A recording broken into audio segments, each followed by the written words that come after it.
Bom dia! Começa agora mais uma edição do Bom Dia Baixada. Hoje é segunda-feira, 19 de março e vamos juntos até às 9 horas da manhã. Abrindo a semana, o Bom Dia Baixada recebe o deputado federal Ricardo Izar. Deputado, muito bom dia, seja muito bem-vindo ao nosso programa. Obrigado, um prazer estar aqui com vocês. E também o empresário e advogado Rogério Conde. Rogério, bom dia, seja muito bem-vindo.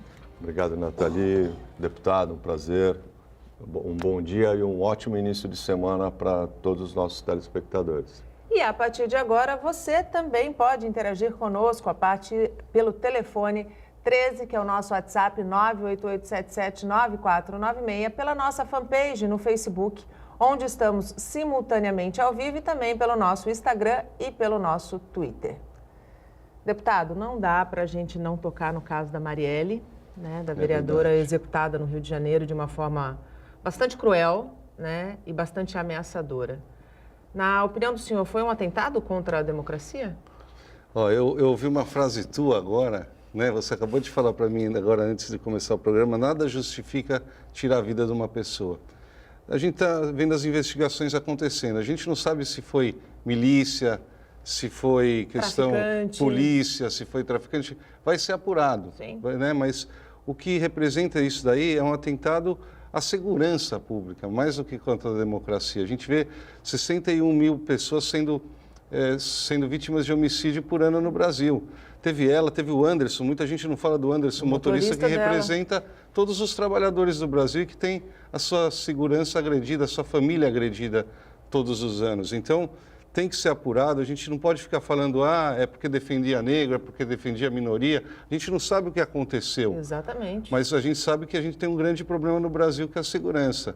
E isso até justifica a intervenção federal que aconteceu no Rio de Janeiro. Que, aliás, completou um mês sem muitos resultados, né?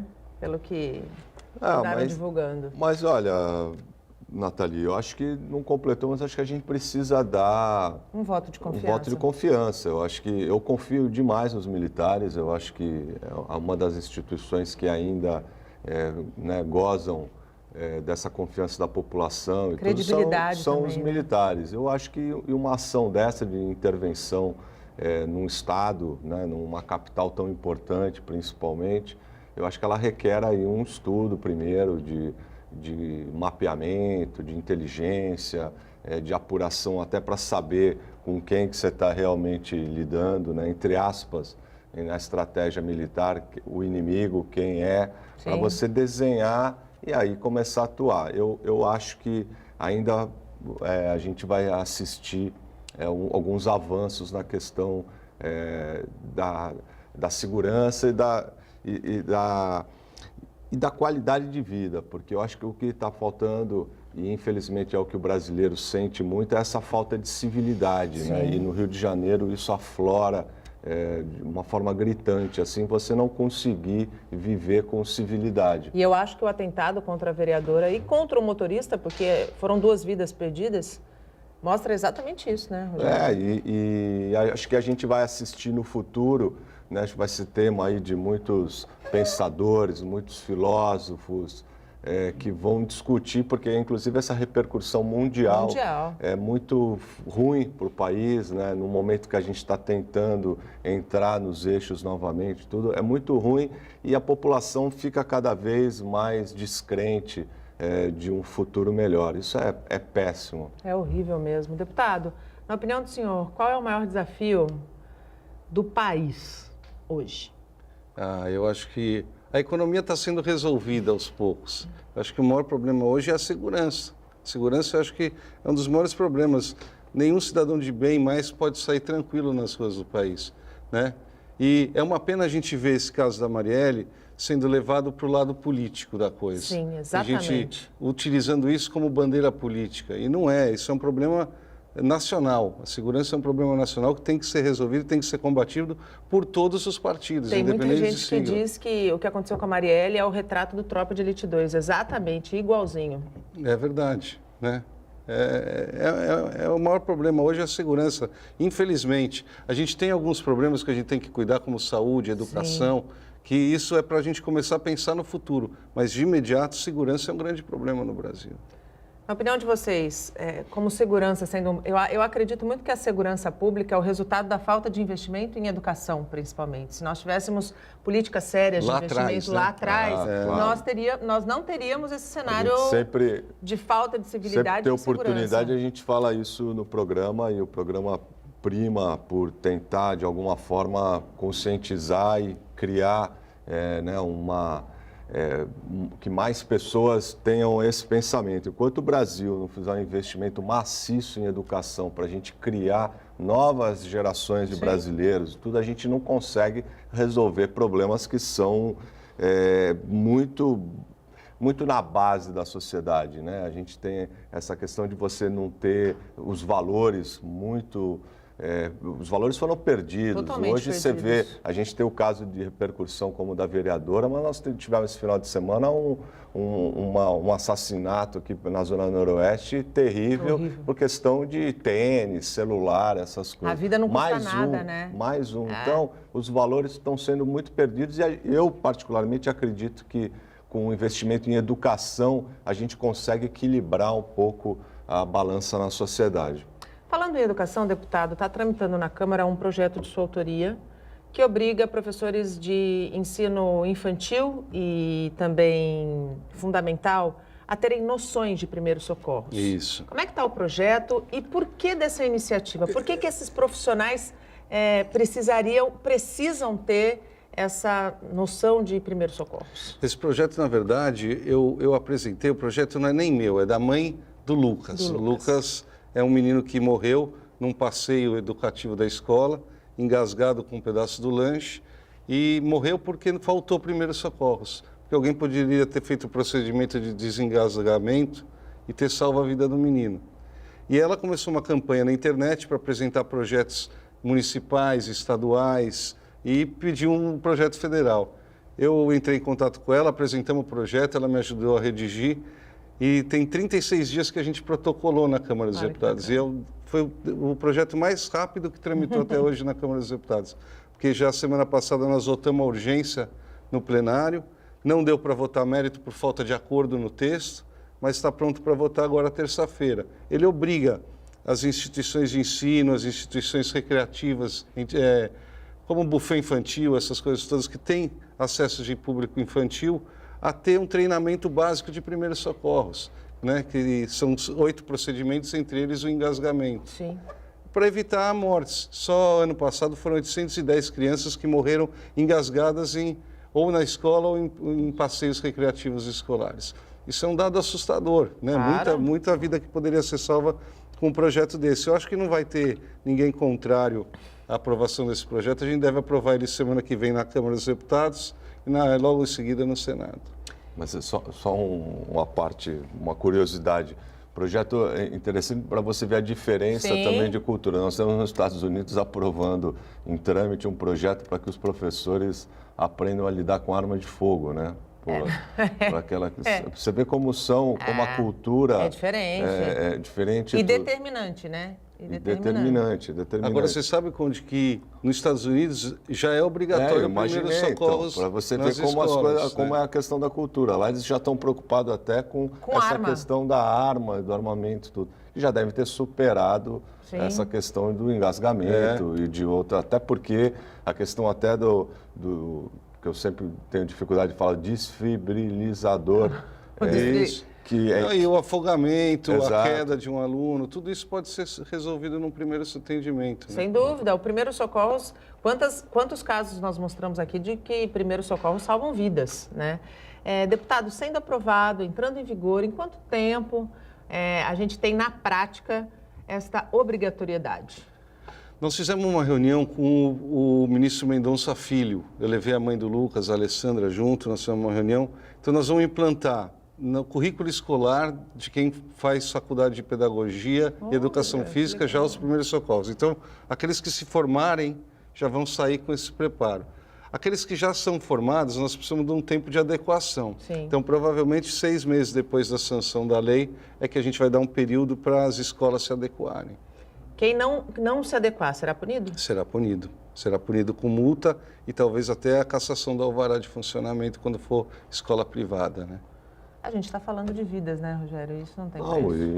e interessante, a gente precisa realmente ir aperfeiçoando, Sim. né, o nosso sistema e eu acho que os números são claros, o deputado colocou muito bem, e a gente precisa correr atrás desse prejuízo. Nada como você qualificar aqueles que atendem as crianças e tudo, eu acho muito pertinente. Vamos falar um pouquinho da Baixada Santista, deputado? Vamos. O senhor, pelas suas andanças, do ponto de vista de desafio aqui da Baixada Santista, quais são ou qual é o principal desafio da nossa região? A gente acompanha, por exemplo, Santos, vamos falar de Santos, tem 430 e poucos mil habitantes. Sim. Essa população, ela não cresce muito, há mais ou menos, sei lá, 10 anos é praticamente a mesma população. E qual é o maior problema hoje? Eu acho que é a falta de emprego, né? Então eu acho que precisa ter um investimento maior para a geração de empregos. Esse é um problema, não é só da Baixada, é do país todo, mas a gente vê que aqui é forte esse problema, né? E outro problema grande que a gente vê na Baixada é a questão do lixo, né? Eu tive até uma reunião com o secretário Maurício Busadinho do Meio Ambiente para a gente tratar da questão da região da Baixada. É porque o da aterro questão do sanitário aterro. está esgotado, né? E existem formas da gente resolver isso através de consórcios intermunicipais e a implantação de usinas geradoras de energia através da utilização do próprio lixo. Então, existem empresas interessadas. Eu tive esses dias com o pessoal do El Corte Inglês, que é uma empresa espanhola que fatura 33 bilhões de reais. Eles têm interesse nessa área de investimento. O que precisa é a organização intermunicipal aqui, se organizar um consórcio, efetivar esse consórcio, para que a gente possa resolver o problema não só de Santos, mas regional da Baixada na questão do lixo. É a estrutura metropolitana que a gente sempre fala aqui que falta, né, Rogério? Que patina muito Patina nessa muito. questão. Eu acho que a gente vive, né, é um fato isso, numa Sim. região metropolitana. Sim. Hoje as diferenças a gente percebeu na questão da saúde, né, até com epidemias e tudo, mosquito da dengue, não adiantava Santos fazer um trabalho Um e São bloqueio se São Vicente Vicente não fizesse. Então essas decisões precisam ser tomadas de forma metropolitana. Hoje o diálogo está muito melhor, a gente percebe que está muito melhor. As obras estruturantes são necessárias demais. Sim. Parece que os nossos gestores estão começando a falar a mesma língua também. A gente faz um trabalho para que eles conversem, porque muitas vezes precisam dialogar, mas, né? Realmente, acho que só nessa forma, encontrando essas soluções metropolitanas, é que a gente vai conseguir uma melhoria, inclusive na geração de empregos e tudo, porque principalmente com as obras, os gargalos que a gente tem, nós temos o nosso porto aqui, que é a locomotiva de toda a região, não tem como não se pensar no porto quando se fala em desenvolvimento. Sem dúvida. Então a gente precisa dar condições para que o porto se desenvolva mais. A questão das áreas, a habitação é um problema seríssimo na nossa região. Habitacional, mais de 100 mil moradias. Que precisa ser discutido, inclusive entra na questão do meio ambiente, do saneamento, as palafitas, né? Não dá para se pensar agora, chegando em 2019, né? Já logo já em 2020, a gente continuar sem um projeto em andamento, nem que seja a médio e longo prazo, mas para que a gente termine com essas habitações subnormais que acabam contaminando as nascentes, principalmente em Cubatão e tudo isso. Então, realmente, a gente tem muita coisa para acontecer, mas eu acho que a médio e curto prazo a gente precisa de decisões que sejam pensadas de forma metropolitana e que a gente consiga essa tão esperada geração de empregos e tudo para, de uma forma rápida, melhorar um pouco a condição de vida das famílias. Né? Inclusive, uma recente pesquisa da Fundação SEAD mostrou que a região perdeu investimentos privados, recentemente. E para que a gente possa ter geração de empregos, a gente precisa abrir postos de trabalho, né? E postos de trabalho a gente só movimenta quando a gente atrai investidores para a nossa região. Como que a gente pode, na opinião do senhor, que viaja pelo Brasil todo, transformar a Baixada Santista numa região atrativa? Eu acho que ela já é uma região atrativa por si só. A questão do turismo aqui tem que ser muito mais bem aproveitada do que é. Aproveitada, porque tem uma costa linda, é uma cidade bonita, tem que ser aproveitada essa questão. Já existe o aproveitamento, mas pode ser Muito incrementado, melhor, né? lógico. O turismo mesmo geraria muitos empregos aqui. A própria questão do lixo, se a gente transforma aquilo em usina geradora de energia, vai gerar renda, vai gerar emprego, vai gerar a questão das offshore que a Associação Comercial está falando. Exatamente. Semana Gera passada, emprego, nós... gera renda. Eu acho que tem uma série de ações que têm que ser tomadas, mas tem que ser efetivadas de fato, não ficar no papel. Tirar do papel, né? Tem muita coisa boa no papel, mas pouca coisa boa na prática, né? Aproveitar até a presença do deputado, porque isso precisa de uma articulação política, né? Eu acho que a nossa região, ela é pouco... não que ela seja pouco, a palavra correta não é essa, mas a gente precisa ser mais bem representado, assim, em quantidade. Eu também acho. Não vou entrar no mérito da qualidade, nós temos bons deputados aqui na região e tudo, outros que fazem trabalhos importantes, como o próprio deputado, tem uma relação, está sempre no Guarujá e tudo, isso faz parte. Agora, a gente precisa de um ter número maior, um número maior de representantes para que essa articulação metropolitana aconteça de fato. Então, hoje, nós temos conseguiu-se meio que um consenso, até por uma questão ideológica entre os prefeitos que estão aí, tudo, mas mesmo assim a gente percebe que cada um acaba puxando um pouco a sardinha para o seu lado. Né? Isso é compreensível, tudo, mas a gente precisa de uma visão de correr atrás de investimentos e tudo para a região, né, para ações que sejam para em comum de todos os municípios. E para isso a gente precisaria de uma representação maior para ser mais contundente. Foi colocada aqui a questão do porto. Eu tive agora, faz questão de um mês atrás, mais ou menos, nós fizemos uma reunião no porto com alguns empresários para tratar da revitalização da área portuária, para transformar aquilo num Puerto Madeiro. Seria uma redenção para o centro histórico. Um shopping center, restaurantes, eu acho que é um lugar que tem que ser aproveitado e está abandonado. Está abandonado. E começou uma conversação já lá na Codesp, está caminhando, agora parece que precisa aprovar. A FIP entrou no meio, que é a Fundação de Pesquisas, né? Sim, e Desenvolvimento. Então, está começando, está dando um start, pelo menos, nesse processo, que vai gerar renda, vai gerar emprego, né? Vai gerar movimentação da economia. Mas para isso, por exemplo, a gente vai precisar de um investimento grande, significativo, para saber como que nós vamos segregar a questão do leito, né, dos trilhos. Sim. Então, se vai ter uma grande obra, um mergulhão, se vai simplesmente colocar para fora, qual vai ser esse desvio dos trens. E a gente precisa de força para pressionar para que realmente esse investimento venha. Senão vai acabar se transformando como foi a ligação Seca por um Guarujá. Que é uma lenda, já está virando uma lenda, né? Muitas décadas. Muitas décadas. E falando em pressionar, a gente não vai muito longe, além da região do Porto, que precisa de fato ser revitalizada. Aquela região é linda e tem um grande potencial de atrativo turístico. Nossa, maravilhoso. Aquilo é indiscutível. A Codesp já se posicionou que o mergulhão é inviável. Inviável, segundo ela. Segundo a Codesp, é inviável. Mas tem que, de fato, ter uma... Inviável financeiramente. Financeiramente, exatamente, porque é uma obra muito cara.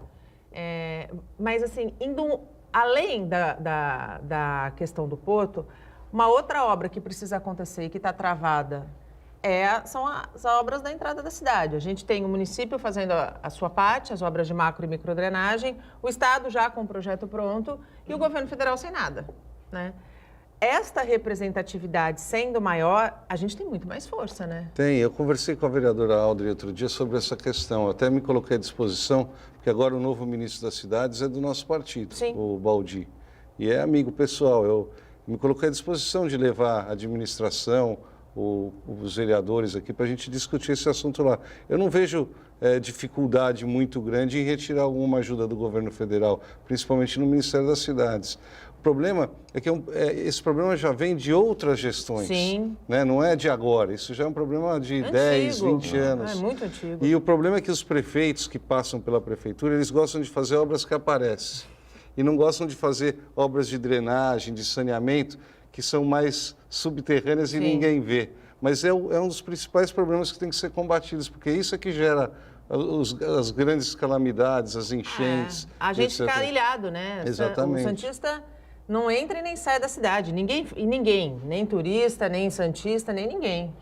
Mas é que se a gente for entrar nesse assunto, isso vai dar muito pano para manga. Sim. Mas nós tivemos o Santos Novos Tempos, que é um projeto Muito bacana. muito bom, que Muito daria bom. resultado, e nós não conseguimos levar para frente por incompetência. Chegou a ser destinado um valor, acho que de 150 Foi. milhões. E depois Foi. cortou. O Banco Foi. Mundial veio aqui, na hora de fazer a análise do que estava sendo realmente construído de fato, para o que estava no papel, tinha uma discrepância tremenda. E pum, cortou. E cortou, e foi... Aqueles que estavam envolvidos, me desculpem a franqueza, mas foi por pura incompetência. E é quem saiu perdendo? A população, A mais uma população. vez. A população E era um mais projeto que acho que chegaria no resultado esperado se tivesse sido seguido da forma correta. E precisa. Essa situação precisa ser resolvida. Não dá Precisa. para... Todo mês de março acontece a mesma coisa. Os moradores da Zona Noroeste precisam ser um pouquinho mais respeitados. Né? Porque, Concordo. E agora não dá mais. né, a gente tem o projeto agora para a entrada da cidade, que chega a pegar, né, você tem algumas obras de macrodrenagem junto, e a gente até presenciou uma aproximação entre o nosso prefeito e o presidente da Codesp, Sim. um cobrando o outro. Um cobrando o outro. Cadê as... Cadê o projeto? Cadê a verba? Cadê Não a é verba? comigo. E foi um empurra danado, infelizmente. E depois acabou em abraço. O que não pode acontecer, precisa acabar em solução. O Bom Dia Baixada vai para um rápido intervalo. No próximo bloco, a gente segue conversando com o deputado Ricardo Izar e com o empresário e advogado Rogério Conde. Não saia daí, até já. O Bom Dia Baixada está de volta e na hora de abastecer. Você prefere álcool ou gasolina? Quando o assunto é economizar, a diferença de quase R$1 entre os combustíveis tem dividido opiniões. Álcool ou gasolina na hora de abastecer? Já há muito tempo só gasolina. Por quê? Porque eu acho mais interessante, sabe? Eu acho que fica até mais econômico, sabe? Pelo menos o que eu tenho visto, assim, feito mais ou menos assim um balanço dos valores. E então já há muito tempo já que eu só uso gasolina. Eu uso álcool. Por quê? É mais barato na bomba e, enfim, não estou preocupado com quilometragem. Parece mais adequado. Os dois, Por quê?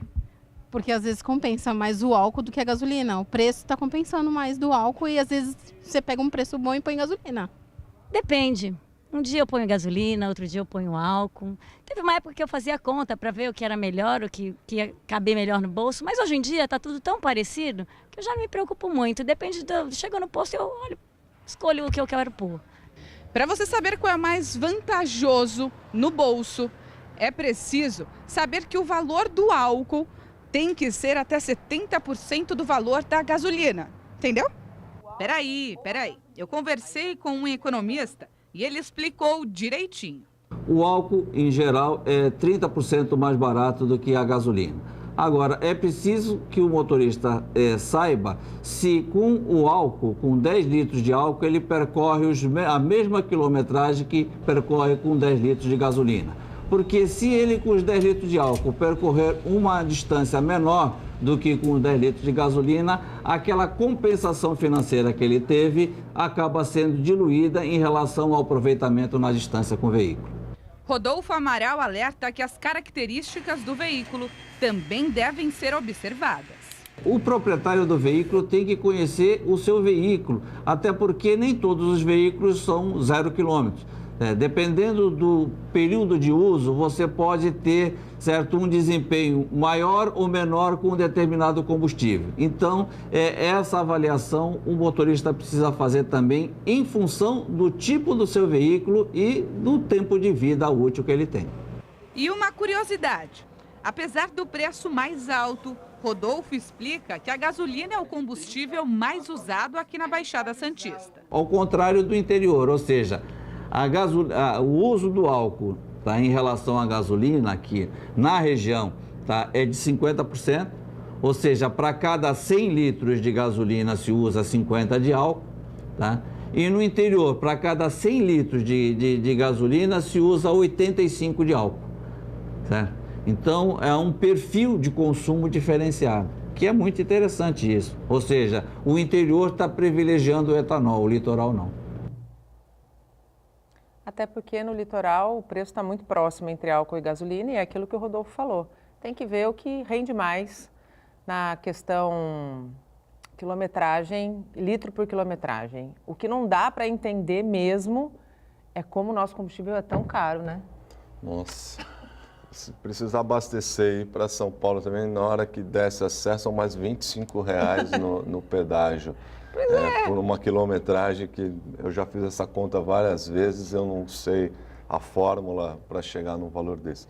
Realmente é difícil o nosso país, gasolina alta, pedágio caro, por isso que a gente tem uma dificuldade tão grande com a questão das mercadorias que circulam pelo nosso país, o frete, o valor do frete, tudo isso. Basta ver o custo do Brasil do porto, que acaba né? não deixando com que nós sejamos competitivos. Isso é péssimo para a economia, né? E quando a gente pensa nessa questão da queda da competitividade, isso afeta diretamente o nosso porto, né? O custo do Brasil no Porto de Santos é um dos mais altos que existem, né?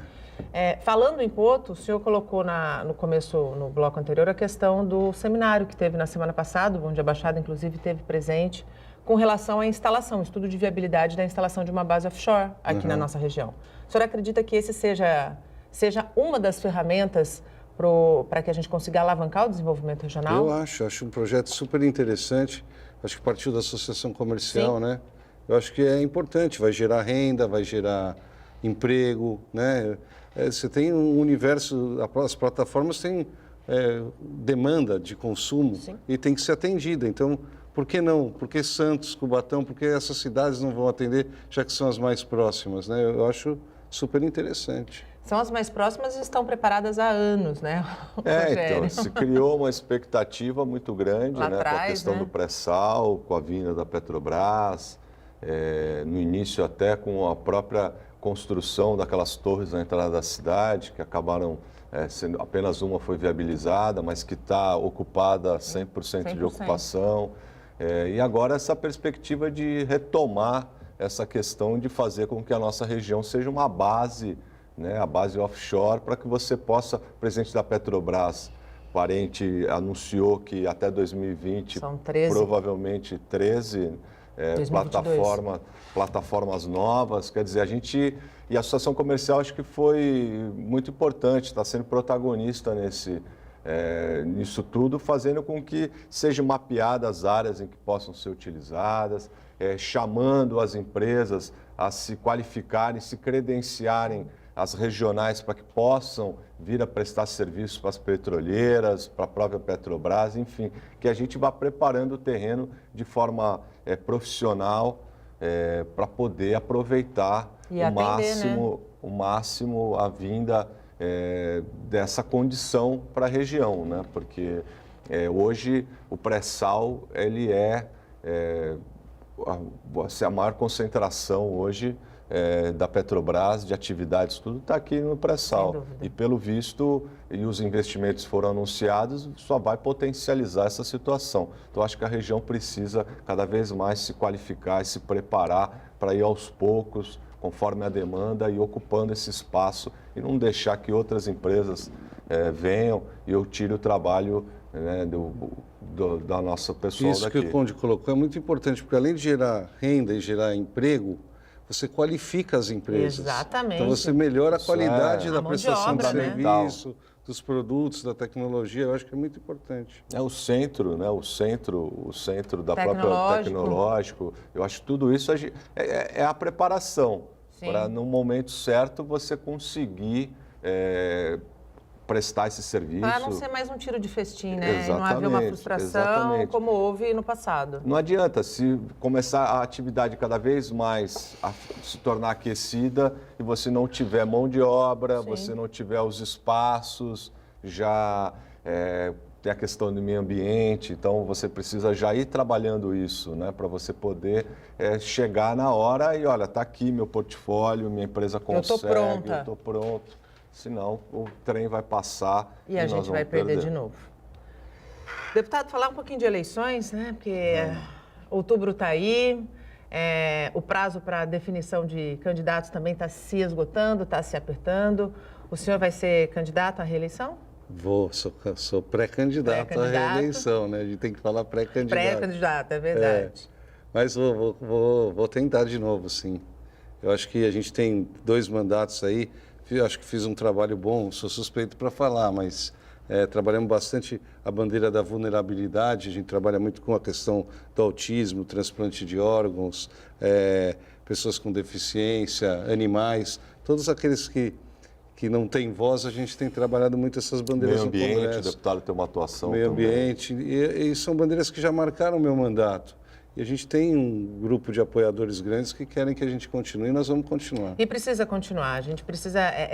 Essa parcela da população que não tem voz precisa ter representatividade, sem dúvida nenhuma. Com relação à participação feminina, nós temos aqui na nossa Câmara a Audrey Cleis, que tem feito um grande trabalho enquanto vereadora, jornalista, entrou na política depois de ter uma experiência como uma profissional que vivia os dramas da sociedade, é uma profissional extremamente atuante, mas é minoria dentro da Câmara. Temos ela e a Thelma na Câmara de Vereadores apenas. E isso não é um privilégio de Santos, é uma realidade nacional. Quando a gente fala da participação da mulher na política, a gente vê o quanto a mulher ainda está aquém do que pode. É difícil, às vezes a gente tem que caçar a candidata mulher. Infelizmente é assim, tem poucas pessoas que querem sair candidatas sendo mulher. A Audrey é uma exceção, a Audrey é uma pessoa extremamente competente, né, aguerrida, e se dependesse da Audrey, todos os recursos do meu gabinete vinham para Santos, porque ela é pidona. Ela leva os projetos sociais, trabalha bastante. Eu até mandei uma verba agora de R$250 mil de infraestrutura a pedido dela. O Castramóvel veio para Santos a pedido dela. Ela está sempre pedindo a questão da reforma da escolinha de surf. Então, assim, a gente tem atendido a Audrey porque ela busca mesmo recursos, ela luta, ela não só legisla, como vai atrás de resolver as demandas. Que é a função do homem público, da mulher que se atreve na política. E eu acho que por esse desempenho dela, o partido resolveu colocar ela como presidente do Progressistas Mulher. Estadual. Então, cabe a ela a função de agregar mais mulheres e tal. E ela está desempenhando bem essa função. Como o PP vê a participação de mulheres na política? É extremamente importante. Às vezes, eu vejo pelo Congresso Nacional, quando às vezes a gente está lá, elas são poucas, mas elas fazem muito mais barulho. E elas são muito mais empenhadas em defender as bandeiras que acreditam. Elas fazem isso com mais amor, parece. E é importante. O que falta na política é isso.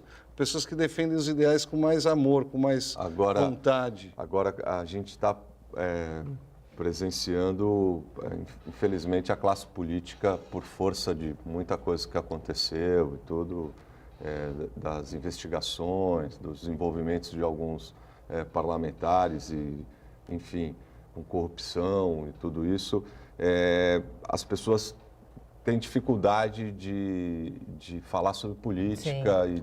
Você acha que isso vai deixar a condição de você atrair as mulheres ainda? Porque a mulher ela é muito passional também, você acha que isso pode dificultar ainda mais você atrair, fazer? Porque se as pessoas de bem não entrarem para a política, os maus se perpetuam. Eu concordo com tudo que você falou, só não concordo com que as pessoas estão falando menos de política. Ao contrário, eu acho que agora, todos esses escândalos que aconteceram, o Mensalão, a Lava Jato, tudo isso serviu para as pessoas falarem mais de política. De uma forma revoltada, mas estão falando mais. Então, isso é importante, porque você traz essa população para a participação. Eu vou te dar um exemplo. Eu ando pelo interior todo. Então, às vezes, a gente vai nas cidades, nunca ninguém me falou assim, te vi na TV Câmara falando sobre o tema tal, ou na audiência pública tal. Agora, as pessoas falam, estava acompanhando a TV Câmara, vi. Então, eu acho que serviu para que a população participe mais do processo eleitoral.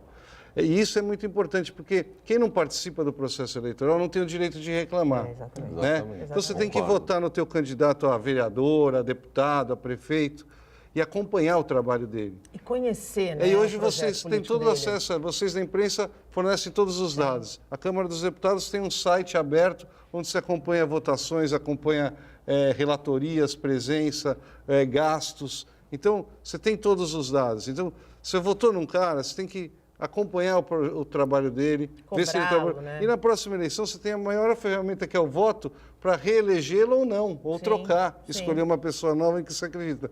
Mas você tem que participar, porque se você não participar, você não tem o direito de reclamar. Vocês acreditam que essa eleição tenha uma característica diferenciada? Essa semana saiu uma pesquisa onde aqui na Baixada Santista, mais da metade dos eleitores acima dos 65 anos vão às urnas. Como atrair e como garantir, porque a gente fala de idosos, a gente está falando, e aqui na Baixada Santista a maior parte são idosos, a gente tem uma população muito grande, só aqui em Santos são quase 100 mil. E eles estão votando, e eles vão às urnas. Como garantir para essa população e para os jovens que o processo eleitoral é a única ferramenta que você tem de mudar o país? Eu tenho certeza e convicção de que a política é o único instrumento que a gente tem para fazer as transformações que a gente quer para o país. É o único instrumento que a gente tem para fazer o bem para as pessoas se for utilizado de forma correta. E não tem outra saída. A gente tem que ter um bom representante em todos os segmentos, no legislativo, no executivo. E são eles que vão ser os nossos porta-vozes, né? E vão fazer as mudanças que a gente quer para um Brasil melhor. Só pela política a gente vai conseguir as transformações. A menos que haja uma intervenção militar, tal, cabe à democracia, mas o voto é a ferramenta mais importante que a gente tem e tem que ser utilizada. Não vota em branco, escolhe um candidato e vota. Acompanha, você pode errar, mas você não pode se omitir. Não pode, né, Rogério? Não, e eu não tenho dúvida também de que os assuntos em pautas, se você vivesse num país desenvolvido, na Suíça, na Bélgica, enfim, o idoso estaria com a condição dele garantida, ele estaria preocupado em qual a viagem que ele faria. Né? Hoje, nós estamos discutindo a questão da reforma da Previdência. São assuntos que afetam a segurança pública, na hora que ele vai tirar a aposentadoria dele no banco, o bandido está esperando ele na porta. Então, o cotidiano dele é afetado diretamente com as decisões que são tomadas. Então, eu acho que não tem como ele não participar da política. Acho que não tem como a sociedade, de forma geral, não se apropriar dessa discussão de quais as medidas precisam ser tomadas para a melhor convivência. E de quem precisa sair, né? Exatamente. Então, eu não vejo, eu acho que ainda mais Santos, que tem uma população muito significativa de idosos e tudo, eu acho que eles aproveitam, a gente percebe pelas redes sociais, as questões quando alaga, enfim, até as atividades, as competições, quando fecham a praia, a manifestação. Tivemos o Jória aqui. Tudo. Então, é muito participativo. Eu acho que tem que ser assim mesmo. Eu espero, sinceramente, que cada vez mais eles consigam ferramentas de discussão, as redes sociais, as associações de bairro, enfim, que participem, porque o que está sendo discutido reflete diretamente na vida deles, na vida de todos. Então, eu concordo com o deputado quando ele bem colocou que essa é um instrumento de transformação. Ou você pega em arma ou você faz política. Então, vamos só continuar. assim, vamos só fazer assim, política. Não tenha dúvida. Vamos fazer política, porque quem viveu na época da arma sabe bem o que foi. O Bom Dia Baixada vai para mais um rápido intervalo. A gente volta em menos de 3 minutos. Não saia daí. O Bom Dia Baixada está de volta e chegamos ao último bloco do nosso programa. Participam do Bom Dia Baixada desta segunda-feira o deputado federal Ricardo Izar e o empresário e advogado Rogério Conde. Ainda dá tempo de você participar pelas nossas redes sociais e pelo nosso WhatsApp, que é o 13988779496. Ainda falando um pouquinho de política, deputado, o vereador professor Kenny anunciou aqui no Bom Dia Baixada, em primeira mão, que ele está deixando o PSDB e indo para o PP. Um reforço de peso. Muito, e de qualidade, né? Eu acho que o Kenny todo mundo conhece, o professor, uma pessoa íntegra, com boa vontade, o vereador mais votado em percentual do Estado, né? Ou do Brasil, eu acho até. Aliás, o PP está com os 2 vereadores mais votados em percentual, que é o Kenny e o Fábio Manfrinato, que é de Bauru também, que teve um percentual grande. Então, eu acho que para o partido só motivo de alegria. Vamos ter quadro bom, Provavelmente os dois também devem ser candidatos a deputado estadual. Ele disse que é pré-candidato, ele anunciou a pré-candidatura aqui também. E com certeza eleito, né? Se Deus quiser, eleito, mas eu acho que para o quadro do partido é maravilhoso. Essa semana a gente teve também a filiação do Coronel Telhada no partido. Então, está mudando a imagem do antigo PP. Agora a gente mudou, né? Progressistas, uma nova imagem, um novo partido, com novas ideias, novas pessoas. Eu acho que está dando para alcançar a meta de fazer um partido com uma nova forma de fazer política. Que eu acho jovens, que é isso que eu acho que é isso que o Brasil precisa, né? A gente precisa renovar, precisa fazer uma renovação, tirar quem fez da política uma profissão, né? E não honra a profissão. O político, os partidos e os integrantes deles precisam serem atuais, né? Eu acho que a sociedade ela é dinâmica, é mutante e as pessoas precisam se adaptar às novas realidades e o político ele é o representante dessa sociedade, né? E ele precisa estar em sintonia. Então eu acho que esse amadurecimento da nossa política, acho que tudo isso que nós estamos passando vai, no final das contas, aprimorando. Eu acho que o pensamento tem que ser nesse mesmo, ficar em sintonia com a sociedade. Em outubro de 2018, a gente vai ter essa resposta e tem que ser positiva, porque isso tem um impacto muito grande na nossa economia, no nosso fôlego que a gente está tirando aí para que a gente saia do olho do furacão, que foi horrível. Mas em Santos o progressista vai crescer muito com a vinda dele. Eu acho que agrega demais. Não tenho dúvida. Eleitoralmente, em matéria de imagem, né? A gente já tem a Audrey também, que é uma vereadora jovem, né? Trabalhadora, junto com ele, eu acho que vai ficar... E o Kenny é um exemplo dessa safra nova de políticos, né? Ele pilota muito bem aí a questão das redes sociais, ele consegue passar, transmitir as ideias dele para um número maior de pessoas, ele tem uma linguagem de fácil entendimento. Então eu acho que ele fala como a população entende. Exato, e ele está direto como professor para a atividade profissional dele, tudo. Então eu acho que ele é um exemplo realmente importante dessa nova geração que está vindo e que parece que conversa de igual para igual, né? E com currículo limpo, né? Tem mais facilidade. Falta o Conde assinar a ficha do progressista agora. Tá vendo aqui? Vamos mudar, vamos voltar aqui para a questão da discussão política. O João Dória, ele foi escolhido como pré-candidato do PSDB. Está definido, sai a pré-candidato pelo governo do estado.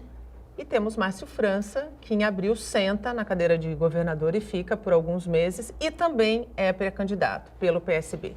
A pergunta, PP... Tem o SCAF também. E tem o SCAF também.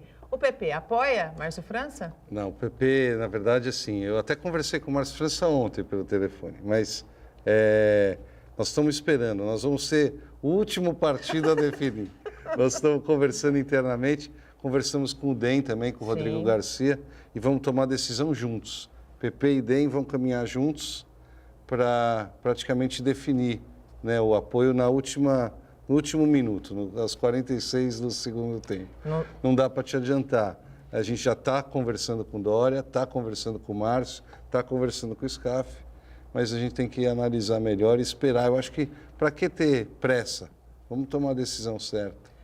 E é essa questão da pressa que eu quero colocar na mesa. Vocês avaliam que a pré-candidatura do Dória tenha sido acertada pelo PSDB? É difícil você descartar, né, é difícil você descartar um candidato com aprovação já nas pesquisas e tudo. O PSDB contratou, né, encomendou uma pesquisa qualitativa em que mostrou que a população, principalmente da capital, não se preocupava muito com a mudança dele de prefeito para governador. Ele está deixando o cargo.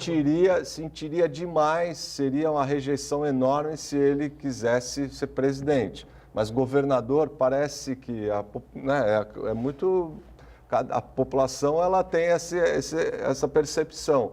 Eles entendem que ele pode fazer mais pela cidade. Então é difícil você falar para um político com 30 e tantos % de aprovação já de cara. Para não sair. Para não sair. Então eu acho que tem uma pressão muito grande dos deputados do PSDB, daqueles atores políticos que estão mais no entorno.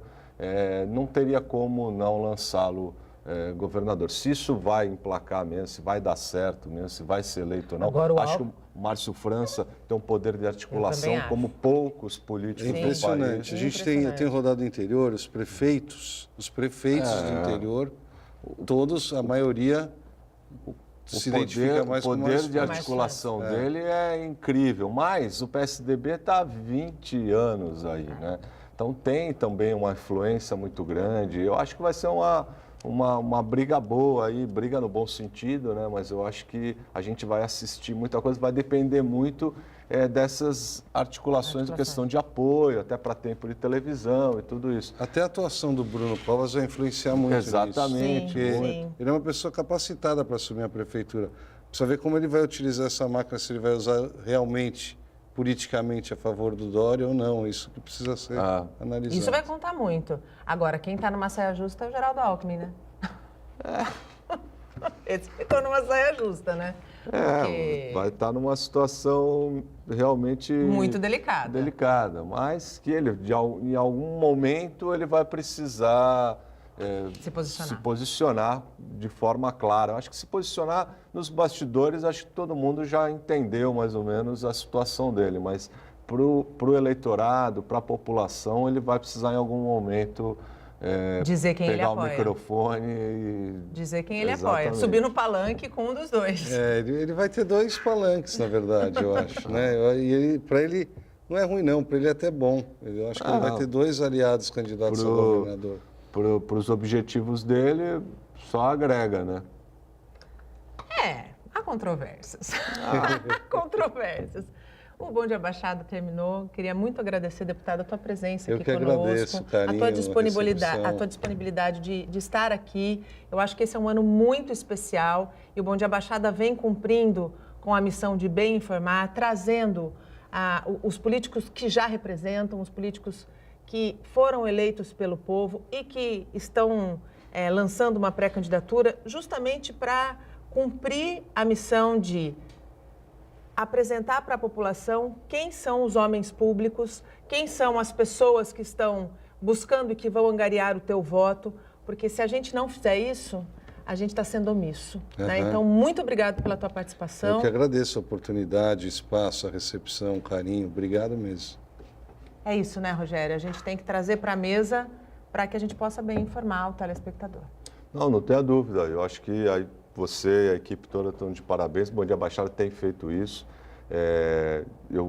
A presença, né, a vinda do deputado Ricardo Izar aqui, eu acho que representa muito bem isso. A gente reconhece nele, identifica nele um político que é muito atuante, que briga por causas que, de alguma forma, elas atingem as pessoas diretamente. Então é importante você ter esse contato, as pessoas chegam, o deputado pode não saber, mas a gente recebe muito aqui durante o programa pelo WhatsApp, pelas redes sociais, perguntas e questionamentos e palavras de incentivo, outras nem tanto. Sim. Eu acho que é importante essa interação com o público e ter os atores políticos aqui na mesa conversando ao vivo com toda a Baixada. Isso é importantíssimo. Muito obrigado pela tua participação. Obrigado, Rogério. eu que agradeço. E, deputado, parabéns pelo trabalho frente Obrigado. às pessoas que não têm voz. Eu acho que essa é uma bandeira que precisa ser cada vez mais levantada, porque as pessoas que não têm voz, elas não são diferentes de ninguém, elas têm os mesmos direitos. Essa semana a gente está apresentando o Estatuto do Autismo lá. Legal. Foi um estudo aí de 2 anos e Rodrigo Maia se comprometeu a montar uma comissão especial, vai ficar legal. É isso aí. O Bom Dia Baixada fica por aqui. Você pode ficar bem informado sobre tudo o que acontece na região e no mundo acessando o Santa Portal. Não esqueça de curtir nossa fanpage no Facebook, nossa página no Instagram e no Twitter. Eu volto amanhã, às 8 horas da manhã.